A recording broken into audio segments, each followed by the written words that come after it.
নাহমাদুহু ওয়া নুসাল্লি ওয়া নুসাল্লিমু আলা রাসূলিল কারীম। দেশ বিদেশ থেকে আমাকে যারা দেখছেন, আসসালামু আলাইকুম ওয়া রাহমাতুল্লাহি ওয়া বারাকাতুহু। সাহরির তৃতীয় পর্ব। সাহরি নিয়ে অনেক কথা আছে, আমি বলেছি।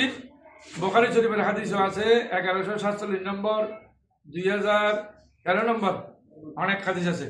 আসেন এখন সাহরির 9 নম্বর হলো লা তাজাল উম্মতি বিখাইরিন মা আজ্জালুল ইফতার ওয়া আজ্জালুল সুহুরা। রাসূল করিম ইরশাদ করেছেন, যতক্ষণ পর্যন্ত আমার উম্মত জাস্ট টাইমে ইফতার করবে এবং জাস্ট টাইমে সাহরি খাবে, ততক্ষণ পর্যন্ত আমার উম্মতের সুন্নাত আদায় হবে। এটা ভালো জিনিস, বিলম্বে করা ভালো নয়। ইফতার বিলম্ব করা যাবে না, সাহরি বিলম্ব করা যাবে না। সুতরাং ইফতার জাস্ট টাইমে করতে হবে।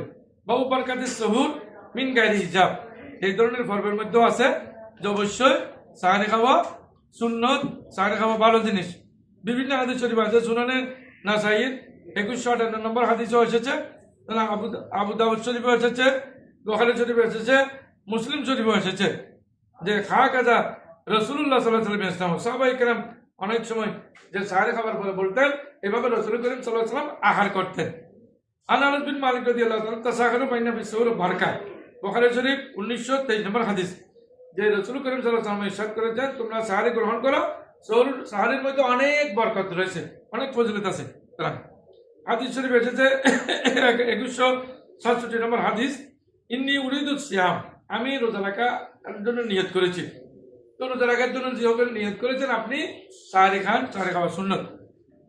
আরো এসেছে যায়েদ ইবনে সাবিত রাদিয়াল্লাহু তাআলা বলেন, উনজুর রাজুলান ইয়াকুলু মাহিন, যে আমাদের সাথে যারা সাহরি খায় তাদের থেকে একটু দেখেন, একটু তাকান, এটা খুব ভালো জিনিস, ভালো কাজ করতেছে।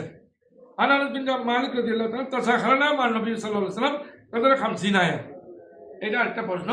এই প্রশ্নটা হলো যে আপনি ফজরের নামাজের বা ফজর আজানের কতক্ষণ আগে সাহরি শেষ করতে হবে। বলতেছেন ফজরের এই আজানের কমপক্ষে এত টাইম রাখতে হবে যাতে 50টা আয়াত পড়া যায়, 50 আয়াত পড়া যায় মতো এই টাইমে আপনি ইফতারি শেষ করবেন, সাহরি শেষ করবেন। সাহরি শেষ করে যাতে 50টা আয়াত পড়া যায়। আল্লাহ রাব্বুল আলামিন আমাদেরকে আমল করার তৌফিক দান করুন, আমিন।